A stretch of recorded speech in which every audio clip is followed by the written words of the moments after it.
อันเน่าๆเนาะไอ้นี่ก็เน่าเอาลืมเอามาใส่นี่มันอะไรเอาใหญ่สิริใหญ่สิริเจ้าเฮ็ดหยังล้างบ่หอยล้างมือแต่ในเน่าบ่หอยก็ได้เอาเจ้าไปล้างยังซันห้อยกะเนาตัวผู้ได้พาล้างมักห้อยแนวนั้นบ่หอยก็มีวิธีล้างจีมีนะเนาะเจ้าล้างไปซันมันกะเนาตัวอุ้ยโอ้ยนี่น่ะเจ้าล้างแบบนั้นน่ะมันเน่าคอยบ่แม่นมาล้างแบบไหนก็ได้สิบ่หอยน่ะบ่แม่นมันต้องมีวิธีล้างแม่นบ่เอาล้างจังไดจังสิบ่เน่าล่ะพ่อใหญ่น้ำหยักหุบหยังหุบหยังหุบข้านะหุบเข้า5กันแล้วเอียงข้างจักหน่อยเอียงเราล้างด้วยป่ะเนี่ยล้างด้วยเน่าบ่เน่า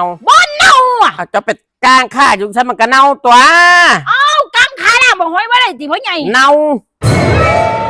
โอ้ยจะแม่นฟ้องนี่ว่าสูตรนี่อ่ะแล้วจะลองเฮ็ดไหมเบิ้งกลางข้าเฮ็ดไหมดิอุ้ยคอยเพิ่งรู้อุ้ยเป็นสูตรที่ดีมากเลยที่มันได้เน่าบ่เบิ้งดินั่นมันในล่างงาแค่ก้มลงไปเน่าขนาดนั้นยังกินมาหอดพีเลยอ่ะเจ้าลองหุบ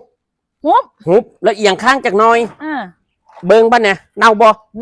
นั่นแล้วว่าเน่าจักงวยได้บาทที่เนี่ยขอบคุณเด้อที่มาบอกข่อยก็บ่ทันข่อยเอาไปถามทีมเบิร์ดนี่ข่อยไปถามทีมเบิร์ดคักๆเป็นแบบเนี่ยหูจักว่าอันใดมันเน่าอันใดบ่เน่าเนาะโอ้วิธีนี่ดีแท้ว่ะ